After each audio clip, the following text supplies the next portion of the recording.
Okay, so here's the rotation. Ride with me on this. Right now, not pipe dreams. Mitch Keller is your main guy. Marco Gonzalez and Martin Perez are your 4 and 5 types, okay? Maybe some mixture of 3, 4, and 5 or whatever, okay? And then Paul Skeens comes in at some point, maybe a couple months into the season. Now I ask you, what's missing?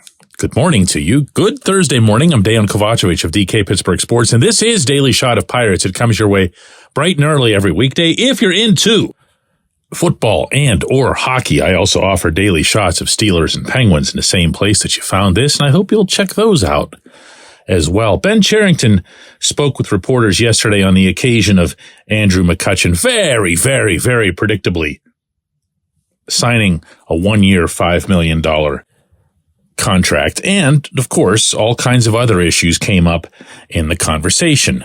One of those was basically just the state of the offseason. And this was what Cherington had to say on that subject. We would like to add to the rotation. We would still like to add to our position player group also. I think we feel good that we can go into the season with the group we have. But we don't want to be satisfied with that either. We want to keep hunting for upside, both in the rotation and in the position player group.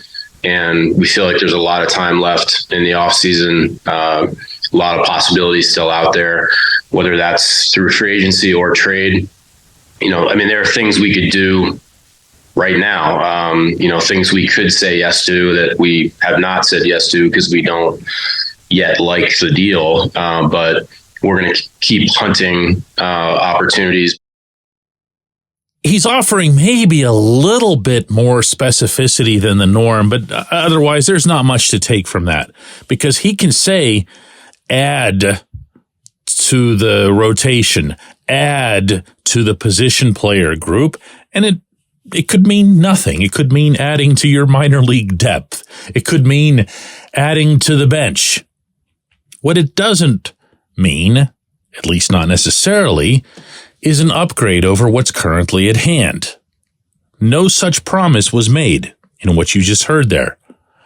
But because this is Christmas and all that other stuff, and we're supposed to be filled with joy and cheer and hope and whatever else, I'll throw in this potential scenario in which a lot of wrongs would be righted about this roster in the snap of a finger. Get a number 2 starter. Get a real guy who is a real number 2 starter, not in this rotation, but in the National League. And the way you do that, if you're the Pirates, as if they haven't telegraphed this enough, is to make a trade. If you're going to be serious, I've been saying this now for a couple weeks, about making a significant move toward improving in 2024, and you're simultaneously not making any meaningful pursuits in free agency, at least none that have become public in any capacity, then what you're talking about here is trades. Did you hear Cherington's final couple of lines there in that audio clip that I played for you? The stuff about there's stuff that we could say yes to right now, but we're just not liking what's there. Now, yeah, of course, that could mean free agency, but when you're talking about yes and no, you're talking about trades. You're talking about things where another team wants this or that, or you want this and that to sweeten one pot or the other. I took that, and I could be completely wrong, and you're free to take it however you want, but I took that as Cherington being involved in trade talks. He's not yet once in recent weeks mentioned potential player acquisition by isolating on free agency. He'll say free agency and trade. And he's even been more detailed than that. Now, of course, This is his 5th year, and it would be the first such trade of his Pittsburgh tenure.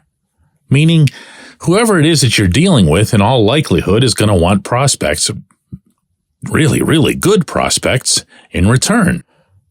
I'm of the belief that the Pirates don't have the caliber of prospects that a lot of others seem to think that they do, but they do have live arms. They do have younger guys with full arsenals, and if they were given the proper instruction and development and all that other stuff that parentheses you're not going to get in Pittsburgh and parentheses, then yeah, sure, go ahead and move them.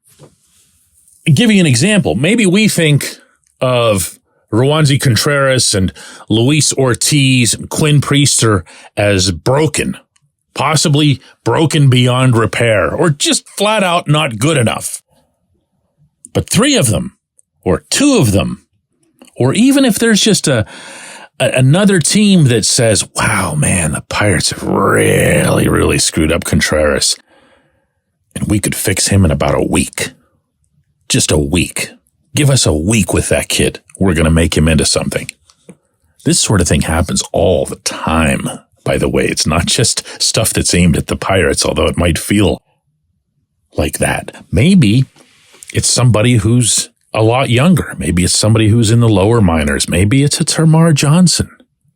You know, and I'm not throwing out names here because I've heard stuff or whatever, so please don't conflate this with, you know, oh, he's saying that they might trade Johnson. No, I'm not. I'm saying that when you make moves like this, it almost always has to be someone that you really kind of cringe at giving up. Now, why would you do that now as opposed to 2-3 years from now? Why wouldn't you wait on Bubba Chandler or some of the other promising youngsters in the system? Well, the answer to that, I think, is that the figurative window isn't endless. When I say that, I'm not referring to Brian Reynolds' age or Brian Hayes' age or anyone else like that, because it's still a really young core to this roster. What I'm referring to is the tenure of the front office and the tenure of the field manager and his staff. You do get to a point where you take that date stamped on the side of the milk carton seriously. And these guys have been at it for a half a decade now. And they haven't even come within a solar system of succeeding at anything at the big league level. So if you want to talk about a window, you want to talk about what the motivation would be behind that window. And I get the strong sense that that motivation would be, you know, dude, win something. When we come back, J1Q. This portion of Daily Shot of Pirates is brought to you by our friends at North Shore Tavern, that's directly across Federal Street from PNC Park. It's home of Steak on a Stone, an eating experience, underscoring the word experience. The steak is brought to you partially cooked on an 800-degree stone, and you do the rest. It's a ton of fun, it's a great meal, and it's a baseball atmosphere like no other in Pittsburgh. North Shore Tavern, right across Federal Street from PNC Park. Your front door, your car, your bike, your computer, your gun. Safety is a habit. Every day you lock and secure your home and everything you want to keep safe. Gun safety and responsible storage are no different, and the best way to help prevent accidents, misuse, and theft. If you have a firearm, own it, respect it, and secure it. Visit ProjectChildSafe.org. Brought to you by the National Shooting Sports Foundation and the Bureau of Justice Assistance.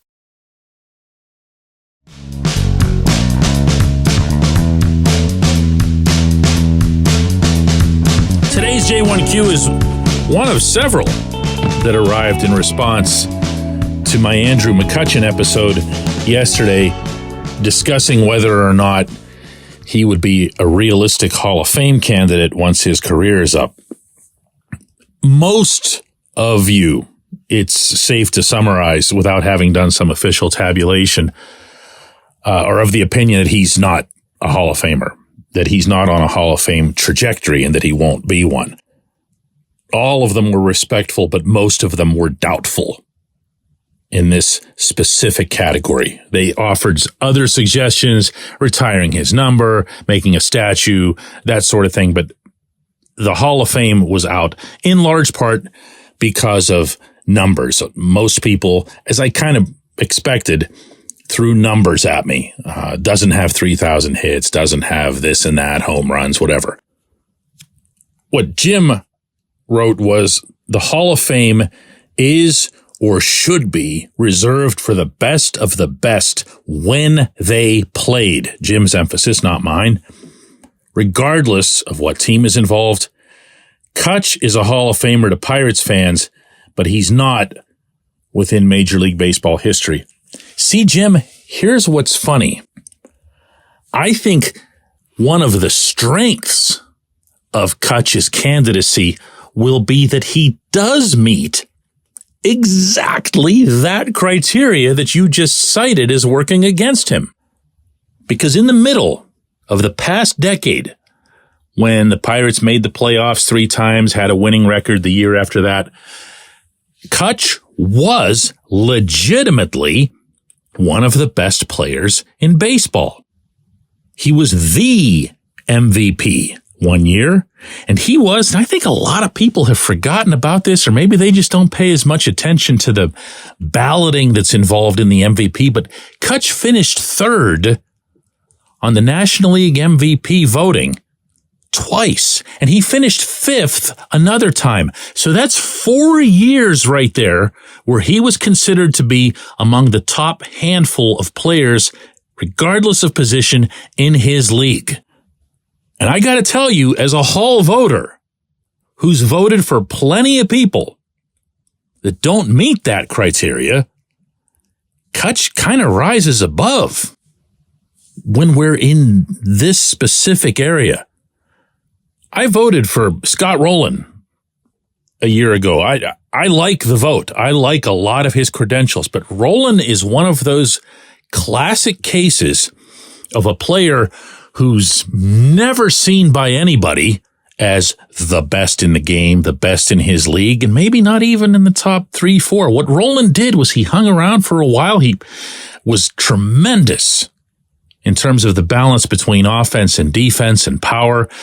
So he met a lot of these Hall-type criterias. And what I suggested on yesterday's episode is that maybe the Hall-type criterias are a little old school and a little worn and a little inflexible when it comes to measuring a player's true value. There's that word, value, and it's within valuable. Kutch was as valuable as it gets in Pittsburgh. And not just in Pittsburgh, but obviously everywhere, he was applauded as such. National League MVP. That wasn't a Pittsburgh award. That was something that was selected by writers from New York to LA and north and south and back. 3 total times in the top 3 of such voting. Again, that wasn't just us here in Pittsburgh. That was everywhere.